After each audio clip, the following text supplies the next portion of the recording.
2025 defensive tackle class is shaping up to be one of the strongest in recent memory, and South Carolina's TJ Sanders is right in the mix. What characteristics set him apart from his peers? Find out on this 2-minute drill.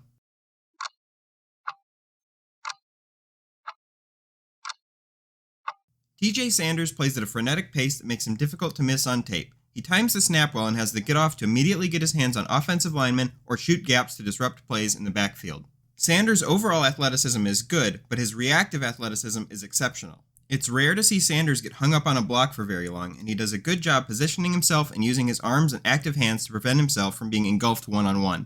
Even when contacted while shooting a gap, he maintains his ability to accelerate without losing much momentum from having a lineman on his hip pocket. Offensive linemen also tend to be taken off guard by the quickness and power Sanders has in his hands. Sanders is a sound tackler and displays a willingness to deaden his weight to sink off blocks and involve himself in tackles adjacent to his body.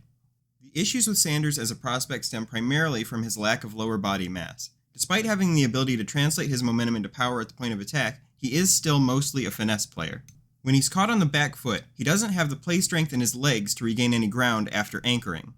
Against double teams, Sanders has a tendency to get turned sideways and try to squeeze through without having the explosiveness to actually burst his way through the line. Sanders can sometimes get caught up with overactive hands and feet, leaving him late to engage in plays as they're developing. Other times, his eyes can get stuck watching where he thinks the play is going to go instead of where it is. Sanders could also do a better job getting his hands into passing lanes when he's lost the rep.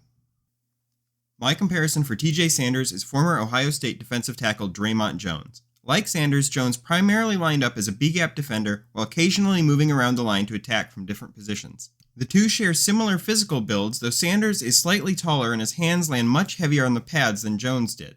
I think Sanders is probably more athletic as well, especially with regards to his flexibility, which helps him slip through and make plays that Jones wouldn't have been capable of making. In my opinion, the best fit for Sanders is as a 3 technique and an even front, but playing next to a more physically imposing lineman that he can tee off of is probably more important to maximizing his success.